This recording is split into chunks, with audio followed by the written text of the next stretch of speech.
ഗുരുവായൂർ അമ്പലത്തിൽ നമുക്ക് ചെയ്യാൻ പറ്റിയ ഒരു കുഞ്ഞു വലിയ വഴിപാടിനെ പറ്റിയാണ് ഇന്നത്തെ വീഡിയോ. ഇത് എത്ര പേർക്ക് അറിയാമെന്ന് എനിക്കറിയില്ലേ. കഴിഞ്ഞ തവണ ഞാൻ ഗുരുവായൂരിൽ പോയപ്പോൾ ഗുരുവായൂരപ്പന്റെ നാമം എഴുതി മാലയായി കെട്ടി നടയുടെ മുന്നിൽ ഗുരുവായൂരപ്പന് ചാർത്തി കൊടുത്തിരുന്നേ. ആ വീഡിയോ കുറെ പേർ കണ്ടിട്ട് ഡീറ്റെയിൽ വീഡിയോ വേണമെന്ന് എന്നോട് പറഞ്ഞായിരുന്നേ. അതുകൊണ്ടാണ് ഇങ്ങനെ ഒരു ഡീറ്റെയിൽ വീഡിയോ ചെയ്യാന്ന് കരുതിയേ. ഇത് ഞാൻ രണ്ടാമത്തെ തവണ ഗുരുവായൂർ പോയപ്പോ ഗുരുവായൂരപ്പന് ചാർത്തി കൊടുക്കാൻ എഴുതിയ നാമമാലയാണ്. നമ്മൾ കുളിച്ച് ശുദ്ധിയോടെ ഇരുന്നിട്ട് പുതിയ പേപ്പറും പെന്നും എടുത്തിട്ട് അതിൽ ഇതുപോലെ ഭഗവാന്റെ മന്ത്രം എഴുതണേ. എത്ര തവണയാണോ നമ്മൾ മനസ്സിൽ വിചാരിച്ചത് അത്ര തവണ എഴുതി അവസാനിപ്പിച്ചിട്ട് ഇതുപോലെ പേപ്പർ മുറിച്ചെടുത്ത് ഓരോ നാമങ്ങളാക്കി വെക്കണേ. രണ്ട് രീതിയിൽ നമുക്ക് നാമം എഴുതി മുറിച്ചെടുക്കാമേ. ആ രണ്ട് രീതിയും ഞാൻ കാണിച്ചിട്ടുണ്ട്. പിന്നെ ഈ ഒരു പുതിയ നൂലാണ് ഞാൻ കെട്ടാൻ എടുത്തത്. കുറെ പേർ ഇങ്ങനെ കെട്ടാൻ അറിയത്തില്ല എന്നൊക്കെ പറഞ്ഞിരുന്നേ.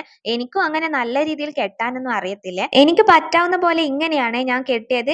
ആദ്യം നൂലിന്റെ അറ്റത്ത് കുറെ കുടുക്കിട്ട് വെക്കണേ. എന്നിട്ട് ഓരോ നാമവും ഇതുപോലെ കെട്ടിക്കൊടുത്തേ. നൂല് കെട്ടാൻ അറിയാത്തവർ ഇതുപോലെ ഒന്ന് ചെയ്തു നോക്കിക്കേ. അറിയാത്തവർക്ക് വേണ്ടിയാണ് ഇത്രയും ഡീറ്റെയിൽ ആയി ഞാൻ പറയുന്നത്. നമ്മുടെ മനസ്സിൽ എന്തെങ്കിലും പ്രാർത്ഥനയോ അല്ലെങ്കിൽ ആഗ്രഹങ്ങളോ ഇതൊക്കെ നടക്കാൻ വേണ്ടിയാണ് ഗുരുവായൂരപ്പൻ ഇങ്ങനെ നാമൊക്കെ എഴുതി ചാർത്തുന്നത്. പിന്നെ ഇതൊക്കെ ഓരോ ആൾക്കാരുടെ വിശ്വാസങ്ങളാണ്. അങ്ങനെ ഞാൻ കഴിഞ്ഞതിലും കുറച്ച് കൂടുതൽ തവണ എഴുതി ചെറിയ 3 മാലയാക്കിയിരുന്നേ. അങ്ങനെ ഗുരുവായൂർ അമ്പലത്തിലെത്തി ക്ഷേത്ര നടയിലുള്ള ഭണ്ണാരത്തിന്റെ തൊട്ടടുത്തുള്ള കണ്ണന്റെ വിഗ്രഹത്തിൽ ചാർത്തി കൊടുത്തേ.